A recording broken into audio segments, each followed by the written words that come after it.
اهلا وسهلا بيكم في ماتش موف بالعربي. معاكم كريم كامل. السلسلة دي هتبقى موجهة اكتر للمبتدئين في مجال الماتش موف او الكاميرا تراكنج، اللي بيستخدم بصفة كبيرة برنامج زي افتر افكت ان هو يقدر يعمل له الكاميرا تراكنج بتاعته. لا، احنا النهاردة هنتعلم برنامج زي بي اف تراك. بي اف تراك برنامج هايل جدا في الماتش موف. احنا هنقدر ان شاء الله سوا ان احنا نطلع منه نتائج كويسة جدا، وهنبدأ مع بعض في القصة دي. طيب انا معايا نماذج لحاجات احنا عملناها بالتراكنج، وطبعا انا مش هقدر استعرض اي حاجات تانية علشان الحظر بتاع اليوتيوب والكوبي رايتس بتاعت الحاجات التانية. ففيديو زي اللي معانا ده معمول، الفكرة الرئيسية بتاعته ان احنا بنحط element 3D في بيئة حقيقية. علشان اقدر اوصل لحاجة زي كده لازم اجيب نفس حركة الكاميرا اللي استخدمناها في التصوير الحقيقي.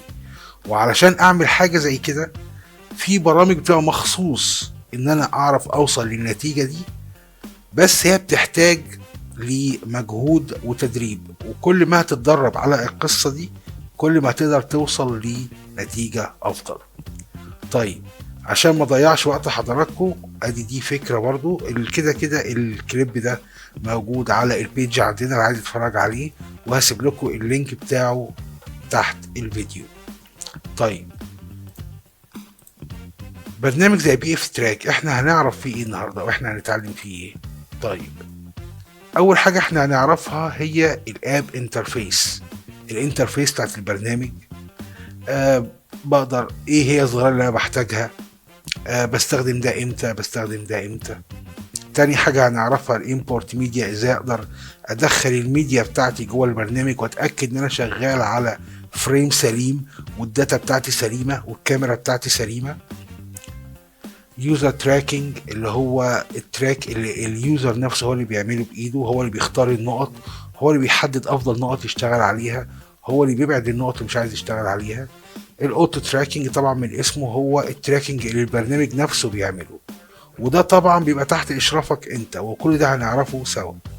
بعد كده الخطوة اللي بعديها رقم 5 الكاميرا سولف، اللي هو بيترجم التراكنج اللي انا عملته لفوق، وان هو يقدر يوصل بالمعادلات الرياضية لحركة كاميرا متطابقة بنسبة 99 أو 100% مع الكاميرا الأصلية. طيب اورينت سين، في الاورينت سين دي بقى لو انا عايز احدد الارض، عايز احدد اتجاه المشهد، الوضع بتاعه الحقيقي المتناسب مع المشهد الحقيقي اللي اتصور. بعد كده بحط تيست اوبجكتس بتاعتي، بتاكد منها ان انا ماشي مظبوط، ان انا النقط بتاعتي ادتني نتيجه حقيقيه، ان انا الكاميرا بتاعتي فعلا بتصور الاليمنت بتاعتي ال 3 دي اللي انا هحطها في المشهد كانها متصوره بالكاميرا الحقيقيه فعلا. اخر حاجه معانا اكسبورت، دي هنطلع منها الكاميرا التراكنج اللي احنا عملناه في النهايه، بنقدر نطلعه بالصيغه اللي تتناسب مع البرنامج اللي احنا هنبعت له.